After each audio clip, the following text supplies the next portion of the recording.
Voici 4 sacs de chez Love Pro, 4 sacs quotidiens, du quotidien, donc l'inverse 200, qui est un sac de ceinture, le mini tracker AW, le micro tracker et le rover 2. Voilà, donc c'est 4 sacs qui sont très intéressants.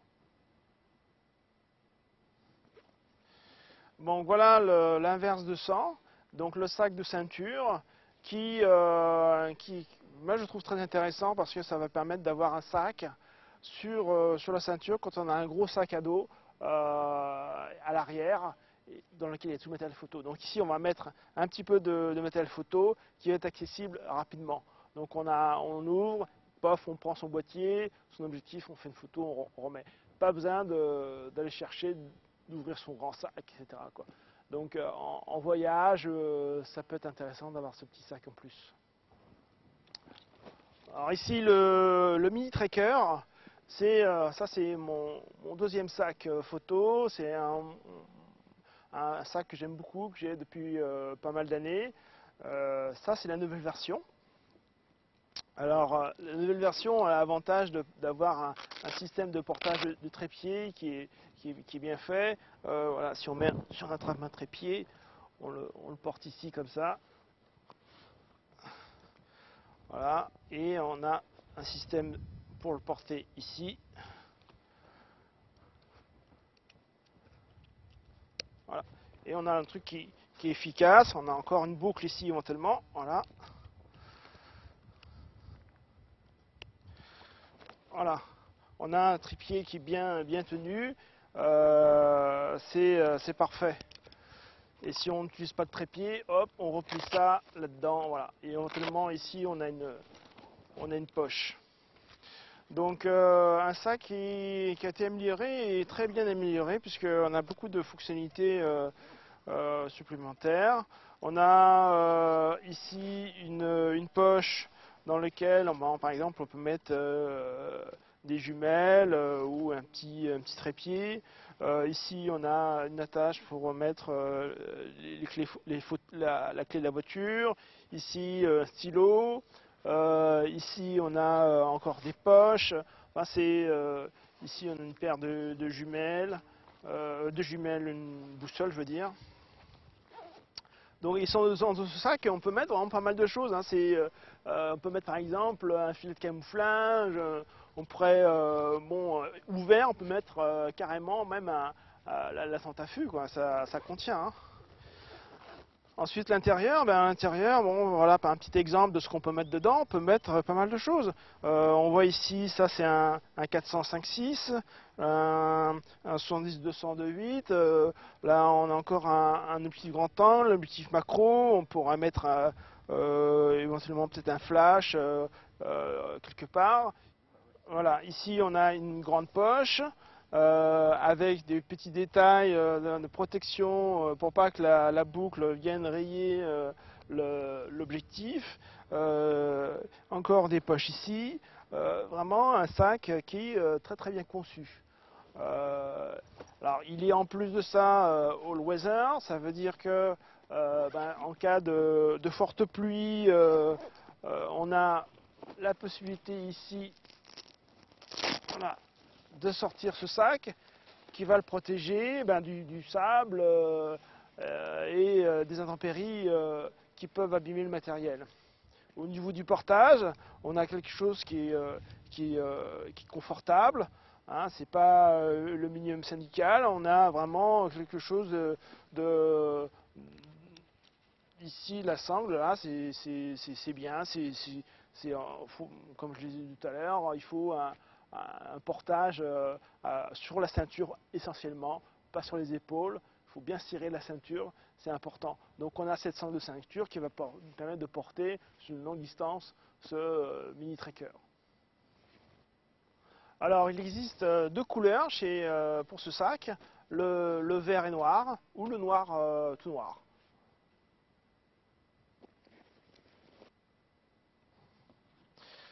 Voici maintenant le micro tracker qui est un sac à dos qui est déjà pas mal. On peut y mettre quand même pas mal de choses. On peut mettre par exemple un 70-200-2.8, quelques objectifs, un peu de petits macros, d'accessoires, de flash. C'est déjà un sac bon, il est relativement petit, mais ça va permettre de transporter déjà pas mal de choses. Ici, on a une grande poche intérieure pour mettre pas mal d'accessoires comme les stylos, un petit bloc-notes, peut-être une petite écharpe de camouflage, voilà, un petit coussin. Je pense que ça c'est un sac qui est peut-être pas mal adapté pour la macro. Ici, on a possibilité de mettre un petit trépied attaché éventuellement avec ici pareil, hein, avec une petite sangle. On peut mettre un trépied accroché, bien que ce ne soit pas prévu à l'origine sur ce sac. Donc en dessous aussi, voilà, en dessous on peut mettre un trépied ou éventuellement un vêtement de pluie par exemple. Au niveau du portage, c'est pareil, on a quand même un confort d'utilisation, sangle de ceinture, bonne bretelle avec boucle de poitrine, donc un bon portage aussi, confortable et un sac poids plume d'origine, donc ça c'est important parce que si d'entrée le sac il est lourd, bon bah il faut quand même le porter. Alors maintenant, on va passer au Rover 2. C'est un sac qui est très bien pour la randonnée, pour les trekking. On a deux parties, hein. La partie du haut dans laquelle on va mettre tout ce qui est vêtements, casse-croûte, boissons, éventuellement, quoique la boisson, plutôt conseillé de la mettre sur le côté, au cas où la bouteille se vide ou se débouche ou se casse, je ne sais pas, un accident est vite arrivé, et dans ce cas-là, le liquide tombe en dessous, c'est la partie photo. Donc il vaut mieux mettre la partie boisson sur les côtés et tout ce qui est nourriture ou vêtements au-dessus. Et en dessous, on peut voir qu'il y a toute une partie pour mettre le matériel photo. Donc on met le boîtier objectif vers le bas. Je sais pas si on voit bien, voilà. Donc ici on a des compartiments qui sont comme tous les sacs, bien sûr ajustables avec des velcro. Donc on les positionne comme on veut, on enlève, on en met, on cale ça comme on le souhaite. Donc ça va permettre de mettre un objectif pas trop gros bien sûr, mais je sais pas, un 28-100, quelque chose comme ça, et puis un boîtier et un objectif supplémentaire, par exemple un grand angle. Ensuite,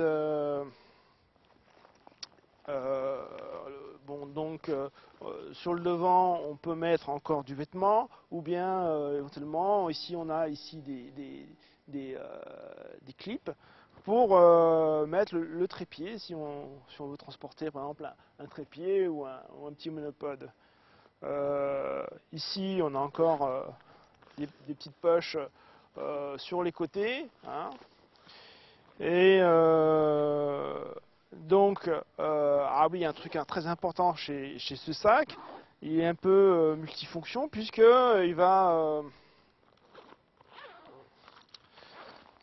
il a la possibilité d'être transformé en sac normal, puisque ici on peut voir que le compartiment intermédiaire entre la partie haut et la partie basse peut se retirer. Donc ce sac peut être utilisé pour un sac classique, un sac pour faire une randonnée sans photo.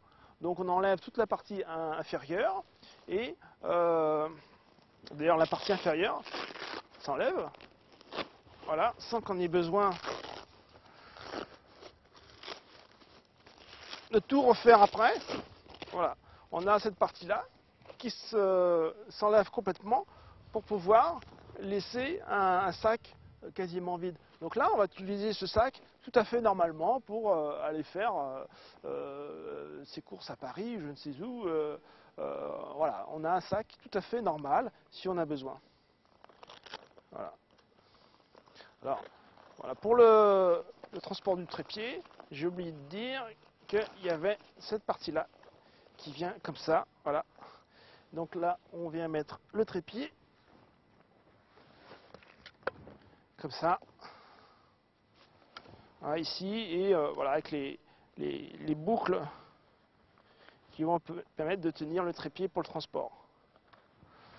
Voilà, donc là c'est peut-être un trépied un peu gros, mais voilà, l'idée c'est qu'on a vraiment un sac qui est un peu multifonction et qui va permettre de faire des belles randonnées tout en faisant des photos, mais aussi pour même faire ses courses avec. Donc très utile au quotidien.